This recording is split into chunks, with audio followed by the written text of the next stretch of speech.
have that one on my iPod. No, no. No. What? Hi, everyone. Welcome to Keep Your Flags again. You caught me by surprise. I was talking about how macOS 9 is dead with my large audience here. We were explaining it in various ways we do. Tonight we're going to talk about a couple things. We're going to talk about that Harry Potter movie that just came out. It's Harry Potter and the Goblet of Fire or something. And I think unlike most of the rest of them, it's actually called the same thing in Britain as it is here. Where apparently all the other movies, some of them have different names in Europe than here. Like the first one, in Britain, apparently they called it Harry Potter and the Sorcerer's Stone. And then here they called it, here it was Sorcerer's Stone. And there they called it the Philosopher's Stone. And they changed the name because they thought no one would know what a Philosopher's Stone is here. Right? Well, no one knows what a Sorcerer's Stone is. It's a stone. It didn't make a lot of sense. And something else I was thinking, just on the drive up here, all the things in the titles of the books don't really have a lot to do with what's in the book. Like the Goblet of Fire is in the book for like 2 chapters. And it's like a 750-page book. It's thick. There's a lot of words in that book. I don't know how they expect the kids to read them, what with their short attention spans from watching the TV and everything. But huge number of words, very few of them about the Goblet of Fire. Harry Potter mentioned a lot, so he gets top billing. But you'd think, it could have been Harry Potter in the Triwizard Tournament, or Harry Potter and the Dragons, or here's what I thought. This is what the movie really reminded me when I was thinking of it. It's Harry Potter and girls. Because the whole thing about this, the fourth movie, that you didn't have in the ones before, is you had actual girls in the movie that Harry was interested in for more than what they knew about potions class. But I'll come back to that. So we went and saw the movie over the weekend, Loretta and another friend of ours, and we saw it at that IMAX theater over in San Jose. It's at the Tech Museum. It's expensive. It's $13 to see a movie in the IMAX theater, and it's probably like $8 to see it regular. So you think, I'm paying extra for that huge screen. And I was trying to do the math in my head for like how big a regular movie screen is versus how big this movie screen is to see if it was a linear scale or something. Because then, like, you could decide how much you wanted to spend on a movie. Like, if you only want to spend $2, you go see it, but the screen would be like 20 feet wide and 4 feet high. It'd just be like a sheet, on the back of someone's garage, and there'd be a movie projector. And, if you wanted a $1 discount, you could offer to be the projectionist. Because I could do that because I was an AV geek in junior high school. I know how to thread the movie projectors and everything, and I could see movies really cheap or something. But it's a huge screen down there. And we got there a little late because I'm still kind of gimpy with the lag, and we started late and everything else. So when we got there, they actually told us they had no more tickets for the show, and we were sad. And then we were like, well, maybe we'll come see it next weekend. And I was like, well, I have homework. And we're like, maybe 2 weekends from now. And then for a brief instant, my brain thought, well, will it still be playing 2 weekends from now? And then the rest of my brain went, you're a moron, that half of the brain. Because this movie's going to be playing through like March, near as I can tell.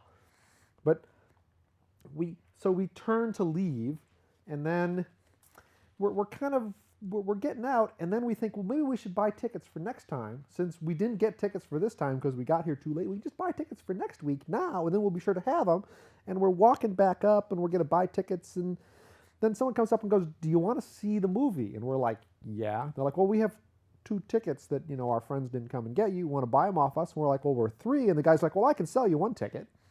I'm like, if you could sell me 1 ticket, you probably could have sold me 3 tickets 2 minutes ago when I asked you. I mean, how packed does the theater get? And when we got in there were a heck of a lot more than 1 empty seat like he said he could sell us. So those movie ticket selling people lie to you is another thing you should take away. When they tell you there are no more tickets, you say, please go count. But so we finally get in there. We bought the tickets. We got a deal. We got them for $12 instead of 13 off the nice lady. Or we got them for $10 off the nice lady because they got a deal or something because they're a school and there you got to sell stuff cheap to schools. So we get in there, but since we've gotten in there late, all the good seats are taken. And again, what I mean by all the good seats are taken is there's some seats in the front row. Now, I personally like sitting in the front row. Like when I go to like Century Theaters, I sit smack dab in the middle of the front row. And again, I don't know why theaters have sides. You don't want to sit anywhere except in the middle of a theater. Like if you're off to the side, you're bending your neck to look at the theater. It doesn't work. Theaters should be very narrow and long, and in an angle, so you're not staring at the back of the head of the guy in front of you, who's always freaky tall. Unless you sit in the front row because there's no one in front of you, which is again another great reason for doing it. But front row of an IMAX theater, you're like 10 feet back from the screen, and the screen is practically like 2 miles wide. I think. I'm just guessing. Maybe it's 1.5 miles wide. But so in a normal theater, kind of you sit there and you're watching action, and maybe your head does a little of this. Oh, look, they're playing tennis. Back and forth. Okay, in an IMAX theater, it's like, wow, tennis. Okay? There's crap happening everywhere. I mean, we probably only saw about a third of the movie because our heads could only swing so fast. The speed of sound in air at one atmosphere being what it is puts an upper limit on how quickly you can move your head due to resistance and stuff, and we couldn't shift quickly enough to see things. And all the speakers are behind the screen, so it's really loud in the front row. So while we didn't see all of the movie, we did hear every last bit of it. And it also, since most of the screen is way up above you, you can't just sit like this. You really have to sit like this. And then they got a little headrest behind you and those little table in front to hold my legs up. I personally thought it was okay. Loretta and the other person we went with were like, I'm never doing that again. And I'm like, well, what do you mean? They're like, well, I want to go see this movie in a real theater so I know what happened. And I'm talking to Loretta. I'm like, you read the book. You know what happened. I mean, I read half the book, and I recall not finishing the 4th book of Harry Potter because I'm busy and I have a life, and it's 750 pages, and I can only read so much before I stop reading. And once I put a book down in my house, odds are something's going to crawl over it and cover it up.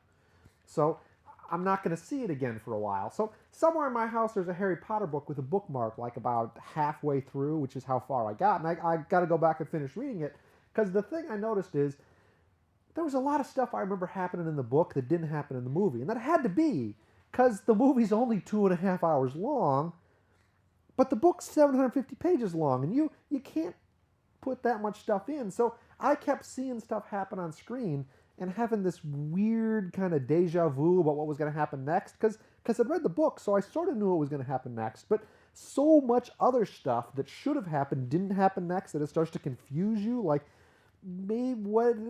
And then, like, halfway through, suddenly I was free. I had no idea what would happen next, and it freed me up. I could happily watch the movie instead of keeping to think, wait, what about... There was none of that. So, for those of you who didn't see the movie, it's Harry Potter's 4th year at Hogwarts Academy for Magic. He's a magician, blah, blah, blah. He's 14 years old. So, Harry Potter is an adolescent, or we could call him a teenager, or we could call him he's really hell on earth to adults. And I'd think in any real world outside, some literary thing put out by Scholastic Books, 14-year-olds that know magic and can point wands at things and turn them into ferrets would not be allowed outside of their cages.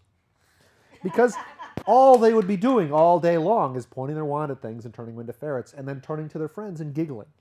Because I have seen 14-year-olds, and all they really do is turn to their friends and giggle about how funny whatever they've just done is.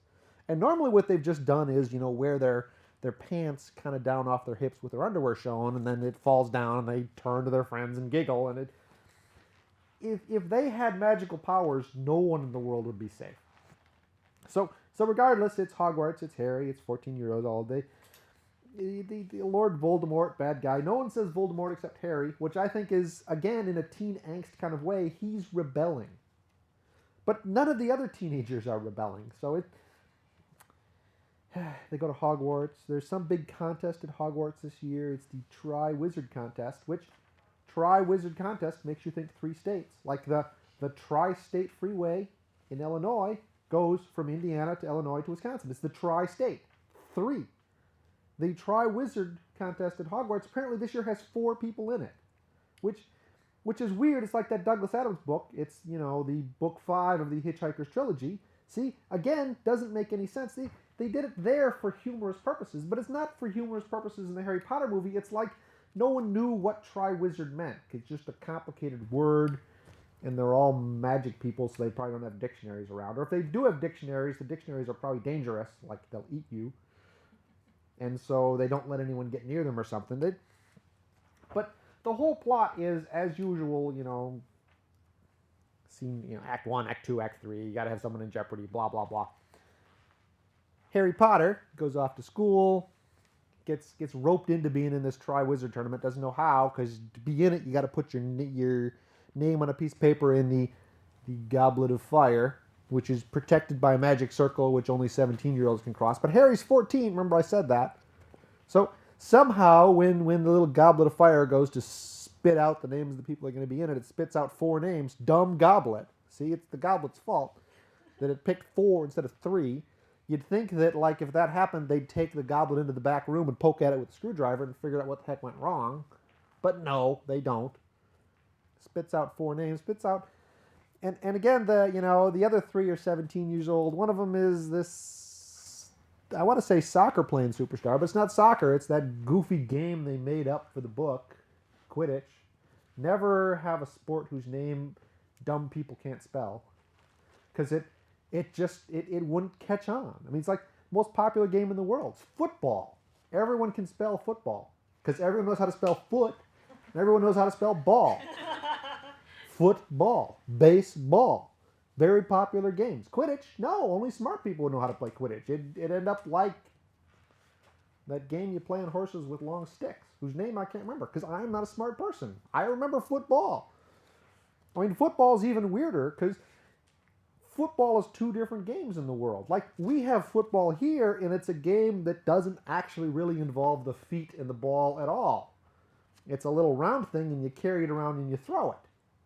But in the rest of the world, they use the exact same words, football, to mean this game where you kick the ball with your foot. So Americans are dumb in this case. I think the game with the pigskin should be called like carry ball, or handball, or throw ball, or something. But that has nothing to do with Harry Potter. I don't want to get distracted. Okay, so we got the Triwizard Tournament. And Harry gets entered into it against these other 3 superstars, the really bright kid from Hogwarts, the 17-year-old, the popular kid, probably on the yearbook or the football team if they had one, but they don't, or the best boy, and they brought in kids from 2 other magical schools, and who knew there were other magical schools? I mean, the country's apparently littered with them. I've never noticed them, but they probably have spells or something that keep us from seeing them, and they brought all these people here, and they've got the best student from there and the best student from here. And it's supposed to be, who's the best magical whatever student in the year, and the winner gets a big cup of some kind. Maybe they get the Goblet of Fire, for all I know. They got the smart ones, and Harry, 14-year-old. 14-year-olds up against 17-year-olds generally do not win. If you think back to when you were 14 and you looked up to 17-year-olds. There's a reason 14-year-olds look up to 17-year-olds. It's because 17-year-olds can generally pound the bejesus out of 14-year-olds in almost every way. There's a lot of learning that happens between 14 and 17. And beyond just learning, there's an awful lot of growing, like muscle-wise and brain-wise and everything else. So most 14-year-olds don't have a chance against 17-year-olds. And in this case, truthfully, Harry Potter has no chance against a 17-year-old. So I don't know why they let him do this kind of stuff. They just seem like bad administrators. Like if you were looking at Hogwarts on a, how good the administration of the school is scale, they would not be top-notch. But that said, they have this goofy tournament, and the tournament has 3 contests. And the first contest is they have these dragons, these large fire-breathing dragons. They send a 14-year-old against a large fire-breathing dragon with really no training whatsoever. Like, no one has told them, here's how you defeat a dragon. Like, real 14-year-olds that fight dragons in video games, they buy books that tell them, to defeat the dragon, it's A, B, B, A, left, right, left, up. Jump when you see the fire, then drive your sword into the dragon's head. But there's none of this here. It's kind of like, let's just send the 14-year-old out against the fire-breathing dragon, which will probably kill him even though, as we all know, he is the chosen one, like Neo in the Matrix. We have no concern about him whatsoever. He will prevail. So all four of the little 14 and 17-year-olds go up against the dragon. They're trying to get the magical dragon egg. Dragons have eggs. Who knew? And Harry Potter goes out, and Harry Potter manages to beat the first test by using his wand to call his broom, because remember, he's good with the broom, and he flies around a lot, and he gets the dragon to chase him, and he flies back, and he gets the egg. And how did he know to do this? Well, he got a hint, from some people at the school who are pulling for him. They kind of told him what he could do to solve it. So I guess it is kind of like, buying the books that, how to defeat the boss. Use your wand, call the broom, fly, fly, fly, steal the egg. Second contest happens later, is something underwater something, where they apparently, drug a bunch of other kids at the school and then put them underwater where they're going to drown imminently. Again, this school is not taking good care of your children. Do not send your children to this school. Send your children to some other magical school if you have magical children, but do not send them to Hogwarts. The numbers and the tests look really good, but that's because they kill the dumb ones. So the kids, they put the kids underwater, they send the Harry Potter and the other people down to save them, and Harry Potter again gets help from someone else at the school who slips him a Mickey, and by Mickey I mean this gross thing he puts in his mouth that lets him breathe underwater. And Harry manages to save his friends, and not just Harry's friend, which is his little friend Weasley, I think, Ron Weasley, but he also saves Hermione, the girl that, I don't know where the heck they're going with this. It's kind of weird. You have two boys and a girl. By book 7, the girl's got to be dating one of the boys, but I don't know which one. I'm thinking it's Ron, but I don't know, because Harry could be gay for all I know. I mean, he didn't have a strong male role model as he was growing up, so it could happen for all we know. Anyway, underwater, save the kids, blah, blah, blah. Test number 2, someone wins, someone loses. I think, Harry Potter's in second place, and this Cedric guy is in first place, and the Romanian. Truthfully, I didn't get any sense from the movies who was winning what. I bet if I read the books, I'd know exactly, because she'd go over it in great detail. But the movie's just flying, because again, 750 pages, 2.5-hour movie. You can't possibly cover everything from the books. Third test. Oh, before the third test, I think even before the second test, there's a dance. And here I think is why Harry Potter does really well with the little kids in the school. Because the more I think about it, see, Harry's going through all the same crap these kids are going through in their real life, which is there's some cute girl they want to ask to the dance, they don't know how to do it. Now, I remember when I was 14, there were cute girls, I wanted to ask them to dance, I didn't know how to do it. And I had no books that explained to me that what you do is you just get near them a lot, and then someone will shove you, and then you'll ask a girl and she'll turn you down. Because I think that's what happens in the movie.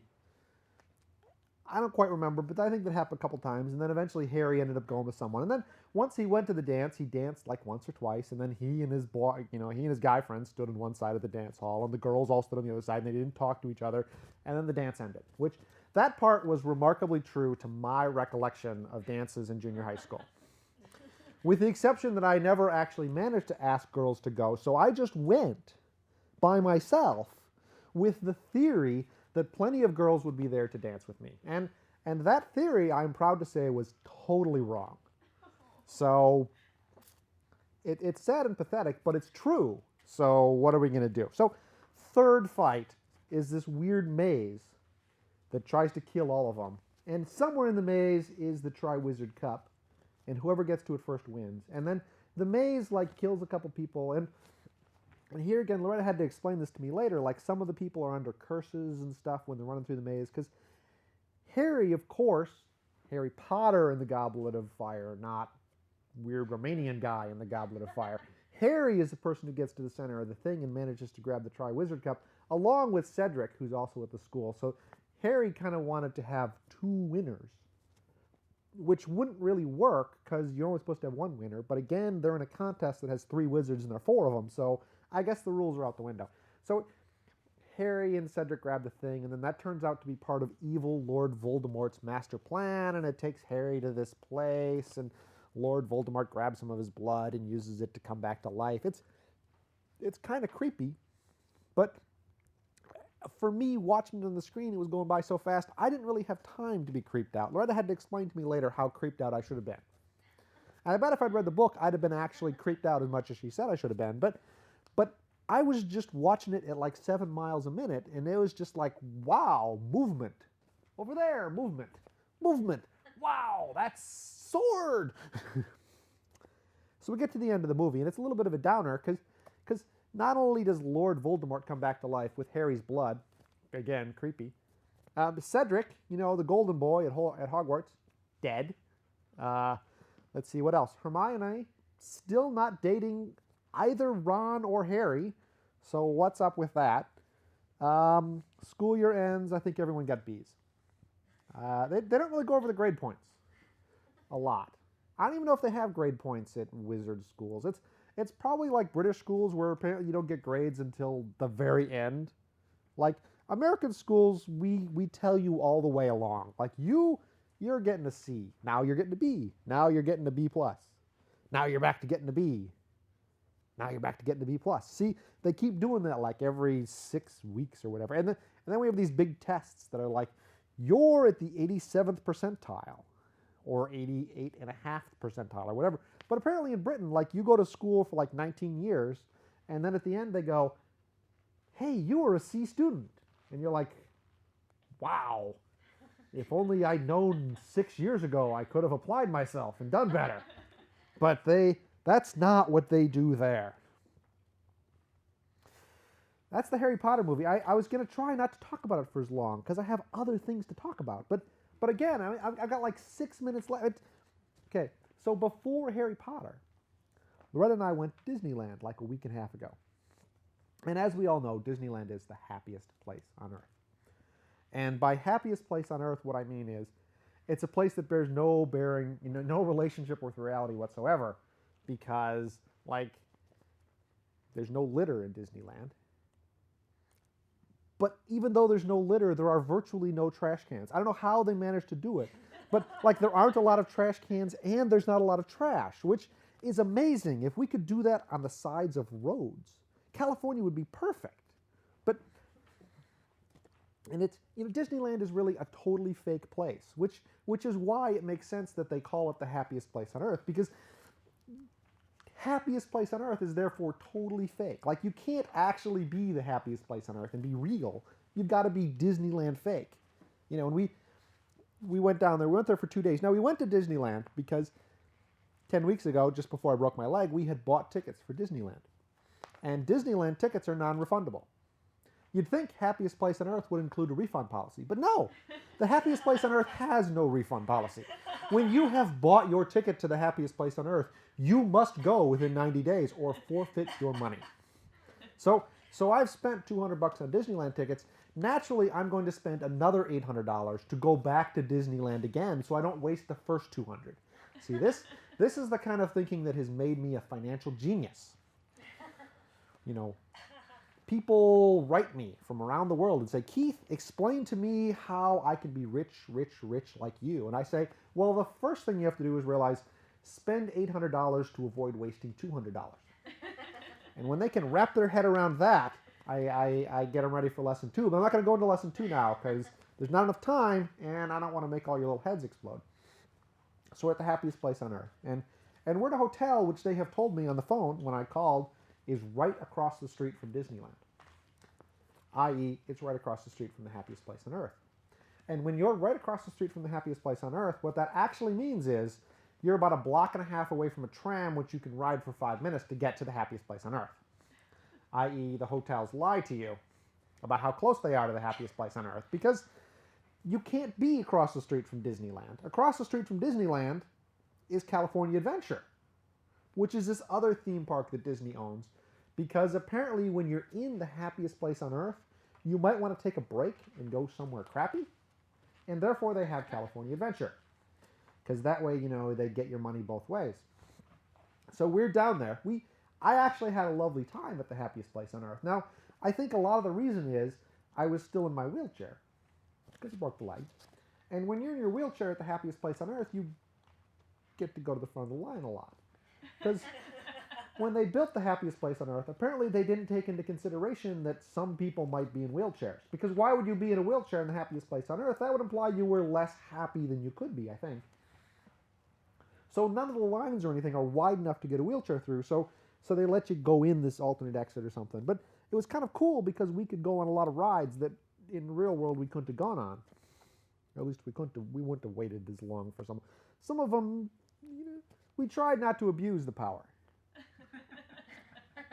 And I think we did okay, like we never go on a ride more than once a day. Although I'm told ordinarily if you go to Disneyland and get on 2 rides in a day, you're lucky. So we were doing well. But so we're at Disneyland, we go on the rides. It was a nice thing. We enjoyed it.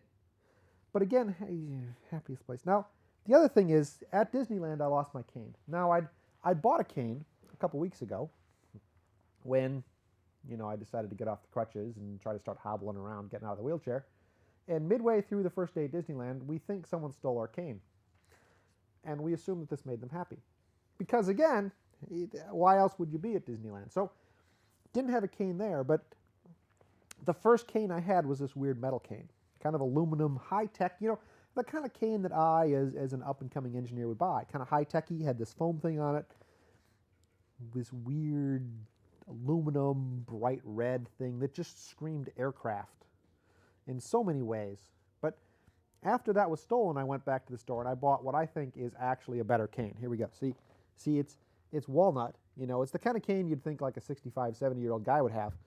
And it's great because I can now do 65, 70-year-old guy things. Like I can go, get off my lawn, you kids. And I can do turn that noise down. And I can talk about pewters. We didn't have pewters when I was little. If we wanted to add something, we had to go get rocks. And you had to have as many rocks as you had things to add. And then you'd have buckets. And you'd put the... See, I can do so many cool things with the cane that I ordinarily can't do. I can mock young people, and it's really been great for my social life to have a cane I can shake at people. Now, on a slightly different topic, I'm driving here tonight. Now, by the time you guys see the show, it'll be probably 2007 because I'm not good at editing. But it was pouring like cats and dogs on the way up here. It was really raining. It's like the first big storm of the year, and people are like, drive slow, the roads are oily, and I'm like, the roads are oily, we should scrape it up because oil's valuable, but it's slippery, and actually as I got off Moffett and turned, there was in fact this SUV, this huge SUV with this woman standing next to it that had slid off the road, and I was like, wow, the roads are oily. It's raining like cats and dogs. Okay, so I slowed down because her SUV was kind of half in the right lane and half not in the right lane, and so I was kind of slowing down and I was going to pull around her. Again, it's raining cats and dogs. And I look in my rear view mirror, and then I look in my side mirror, and there's a poodle next to me in the road, a little white poodle. And I'm like, wow! Because I had just been thinking it's raining cats and dogs, and now there's a poodle. And so I thought, wow, what a bad acid flashback. And then I remembered I haven't done acid, so I shouldn't have acid flashbacks. And then I thought, what if I don't remember doing acid? Maybe like the acid is maybe forget. But no, I looked again and there was still a poodle next to me. And so I rolled down my window and I went, hey, puppy. And the dog looked at me. And then he looked back and he ran down the road. And then I thought, why is there a dog running down the road in the middle of a storm? That dog's going to get hit by a car. So I pull back out and I'm following a dog down a road. Okay, this is surreal. And then the dog takes a right without putting his blinker on. So I turn right on the middle field, and I'm like, I got to get the dog. So I'm yelling out the window, hey, doggy, and the dog's not paying attention to me. And then he crosses the street and runs away. Almost got hit by a car. There's no happy ending to that story. I just thought I'd mention it. I thought it was funny that raining like cats and dogs, and suddenly there's a dog there. I got no more time. It's lovely talking to y'all. We'll do this next month. Till then, have fun.